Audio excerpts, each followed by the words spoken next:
Hi guys, welcome back. It's G-Man, My World 67. Well, what we see here is the two 80-40 shells. Now the one on my left here, this is the one that we just got. It goes with this chassis and motor that's sitting back here.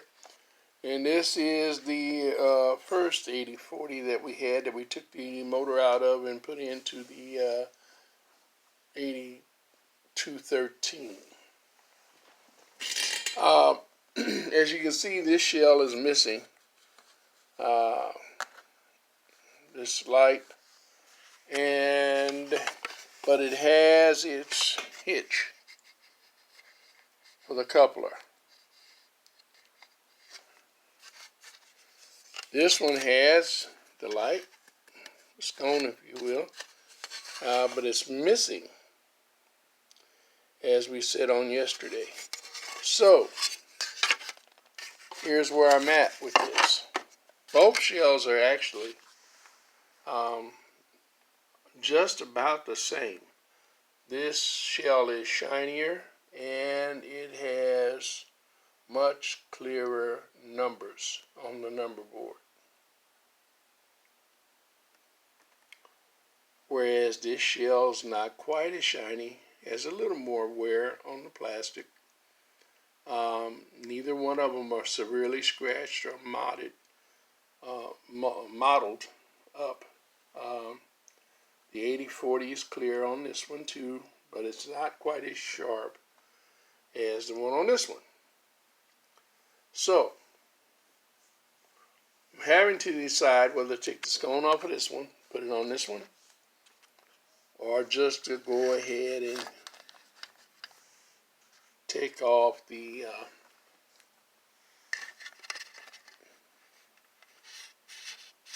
coupler.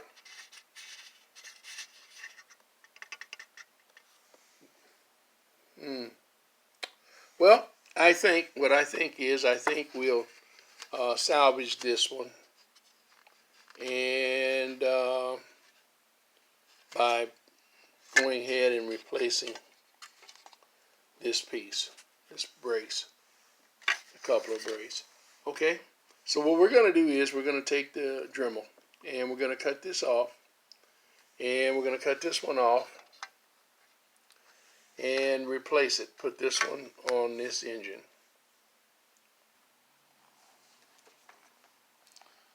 Alright.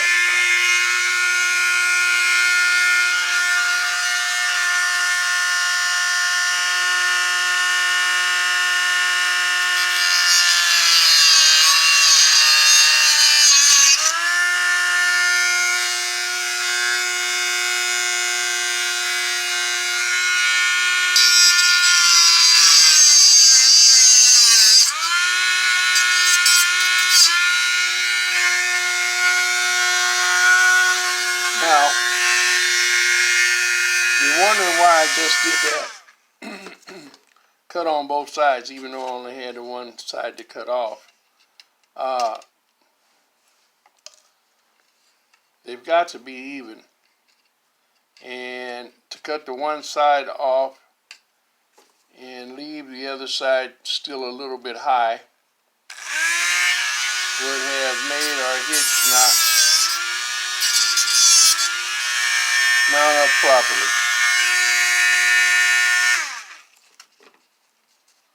So we want them, because even though it was broken off, still part of it was still on there.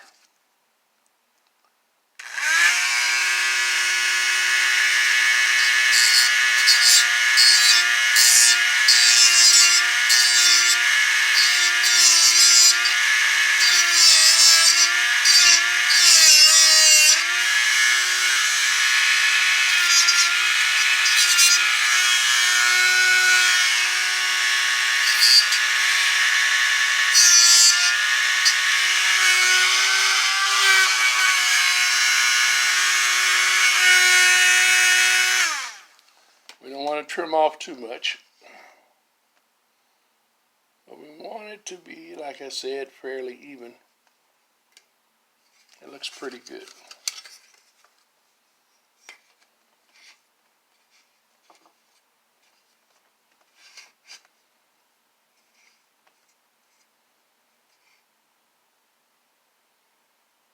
Yeah, I think we got it.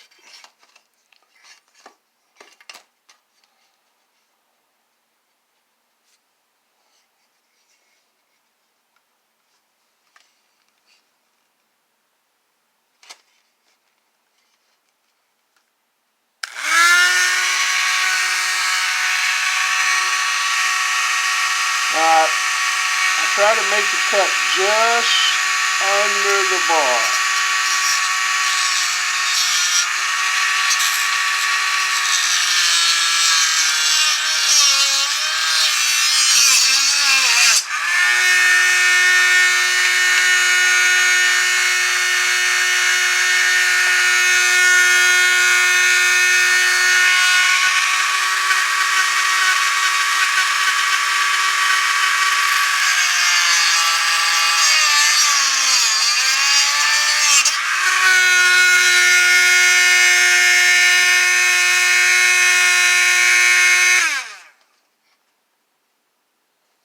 We'll set that one over here.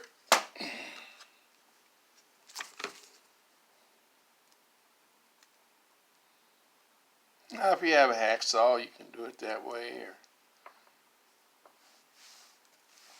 hobby saw.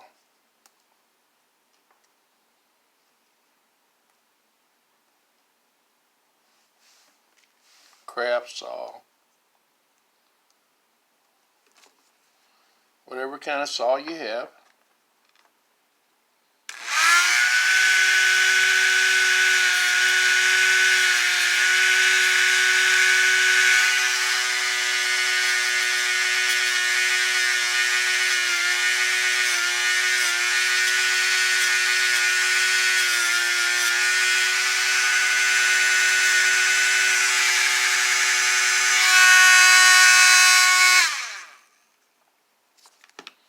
Yeah, we're going to move this over here.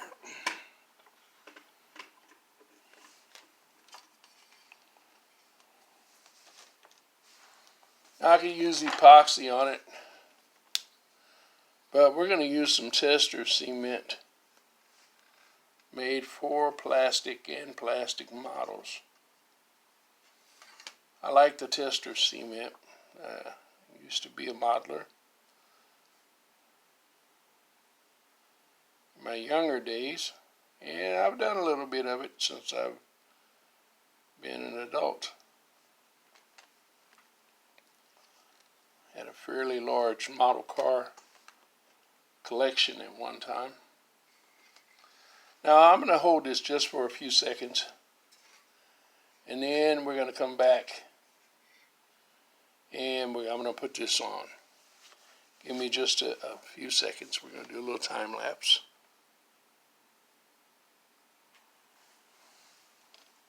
Okay, here we go. Now, one of these is narrower than the other. It's a little smaller. So we're going to put it on accordingly. You see. Had to cut a little wider on one side than I did on the other.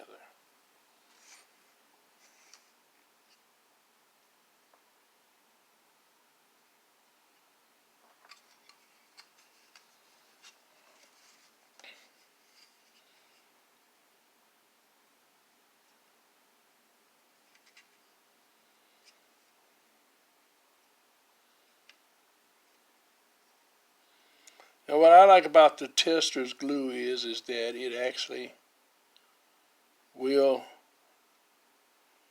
meld or weld, if you will, fuse this plastic together.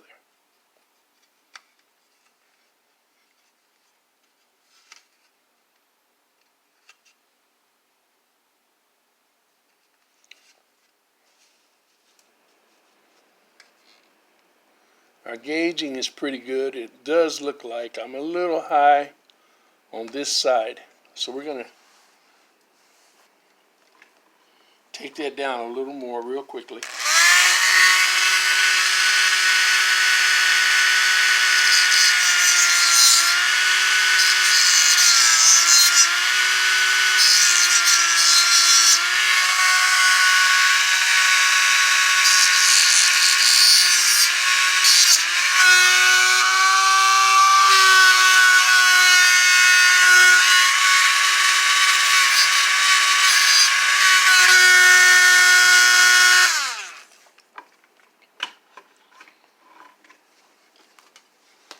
We don't want our glue to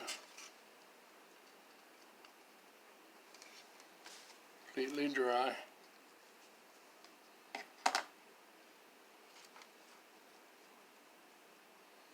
Give that a little time to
now we can't put a lot of pressure on that, but we can put some on it. We'll put a little pressure in the center with a clamp. And it doesn't really look like that's going to work too good. It's just going to draw it off of both sides.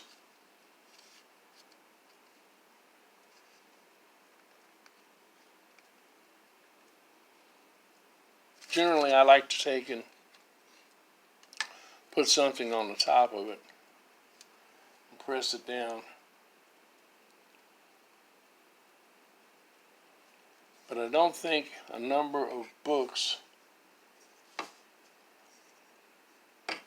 on the top of this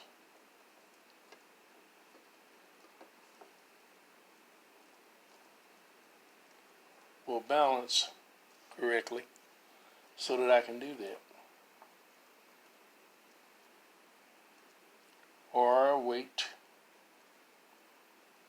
because of the shortness of the cab and the shape of the cab. So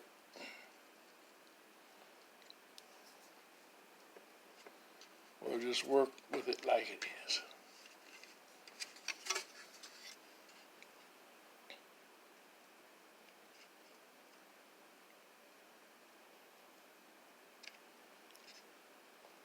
It doesn't take this tester's glue very long to dry, but I recommend 24 hours,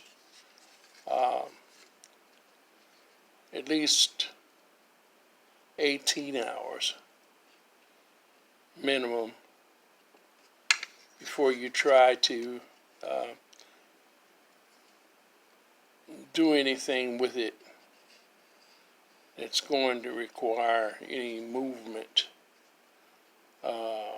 or any weight on it. Once it dries, it'll be just like new, almost as if it was molded, had been molded in place. We'll clean it up a little bit and go forward with it. And we're going to let that dry just another, actually like 10, 15 minutes. It's actually almost completely dry. But like I say, that 24-hour set is even better.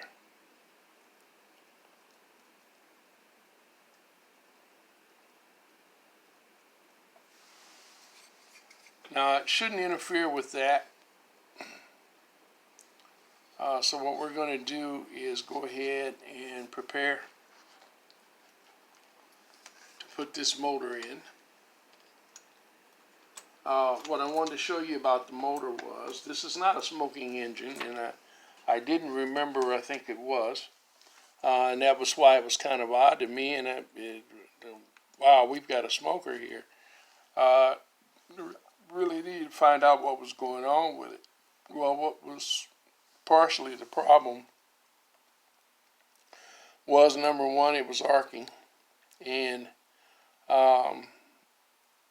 had a problem here in the coil, and you can't probably see it now, but this taping here, at some time or another had come loose and had gotten hot. Probably see it better on this side, and had melted down into the windings.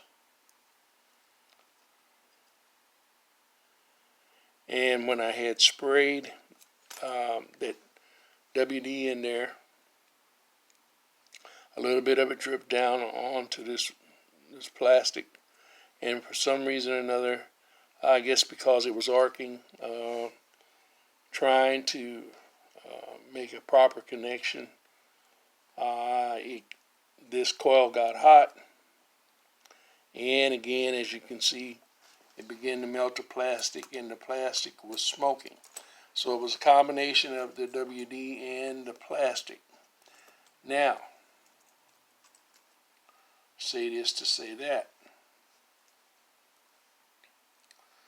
WD will burn, and like any oil or refined product, any lubricating, penetrating oil can be a source of fire. So you want to be careful when you're using it. Didn't know that was going to drain down onto that, and that coil had a problem. Now, what I did find with the coil was broken in one place, so it was a wonder that it even made contact. But what we did was we went in and we re-shellacked that, and it should be okay.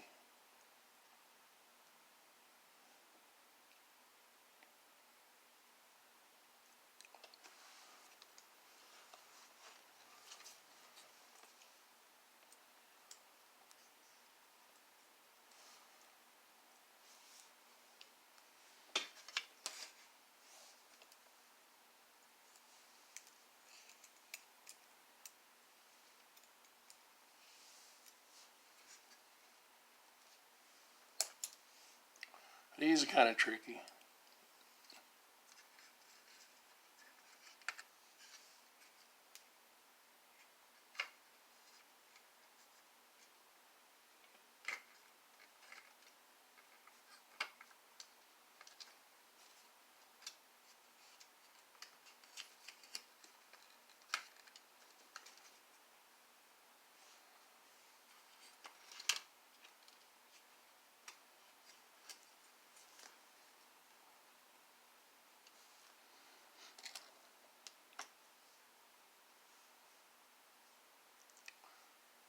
That screw is really rusty.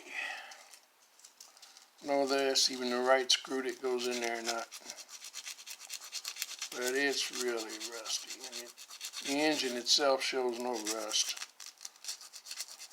not on the motor chassis or anywhere, except for this screw.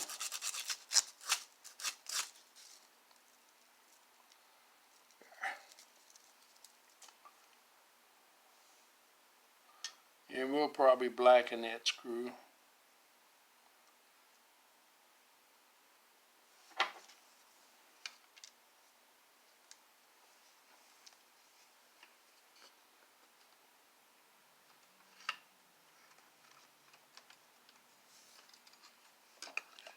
Yeah, now we gotta line that hole up.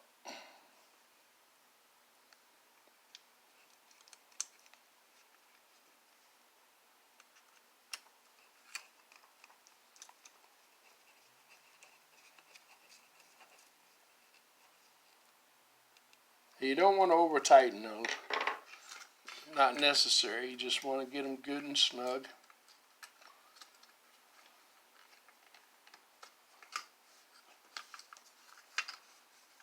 These will generally line themselves up once you get them at top screw in the top of the boiler. Now my fingers are so big, and I've got tweezers, but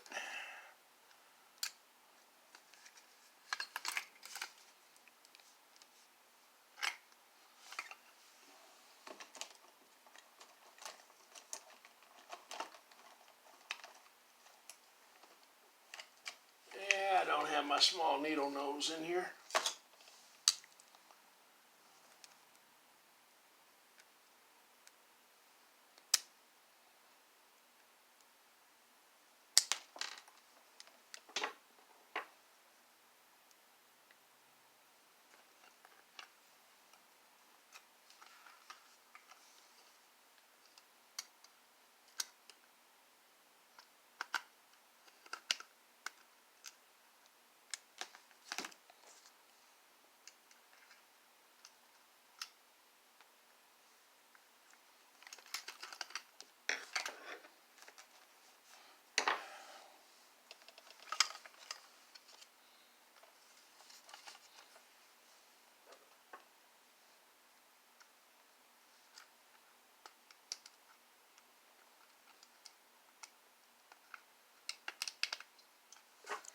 There we go.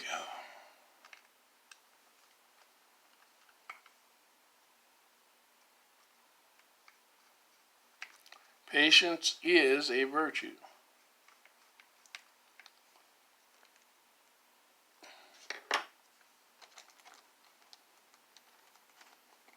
Now what I always do is I keep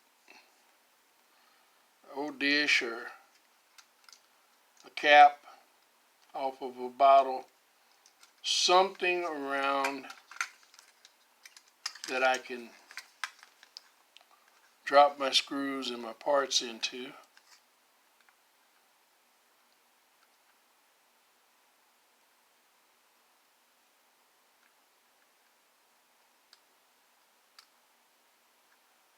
That helps to keep them handy and helps to keep them from getting lost.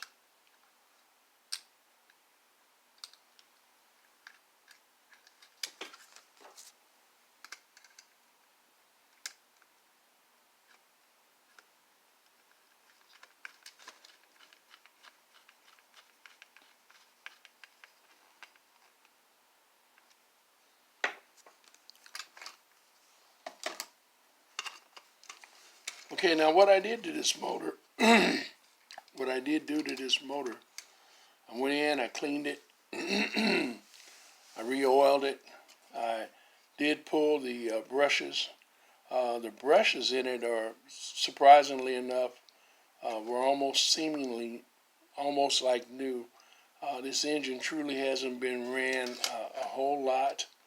I cleaned the wheels and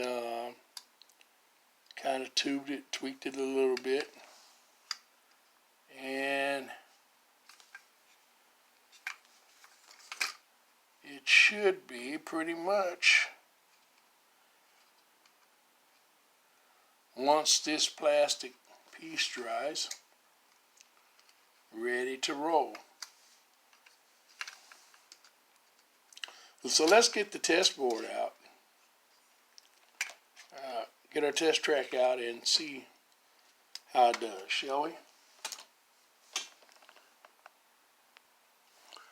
All right, we got the test track set up.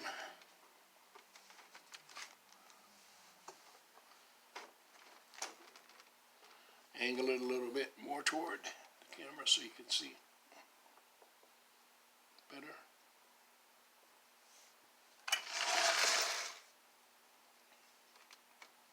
Switch it to reverse.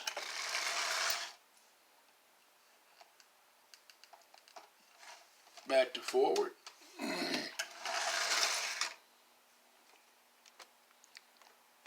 Reverse. Forward. No smoking. Runs good, it's smooth, it's quiet. You remember it was kind of clattery, noisy, rough when it was first trying to run. was completely dry, had no oil. Uh, as I said, the guy said it would not run, but you saw we got it running within 5-10 minutes. Just a matter of oiling it and needed cleaned. Hadn't been run for ages, and no major problems with it at all, with the except of missing that crossbar for the coupler on the end. Well, there you have it, an 8040, in almost tip-top condition.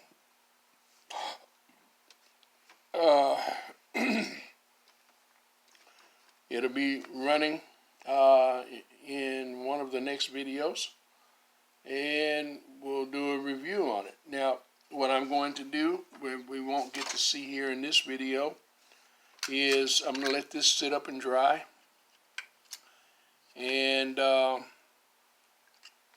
I'm going to go back over it, sand it down just a little bit, get that extra glue off of it, make sure everything is solid and in place, and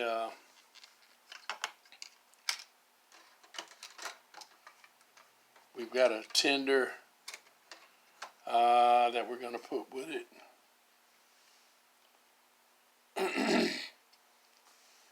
And see if we can't pull some cars. All right. That's all I have for you for now. This is G-Man, My World 67. And as always, happy rails until we meet again.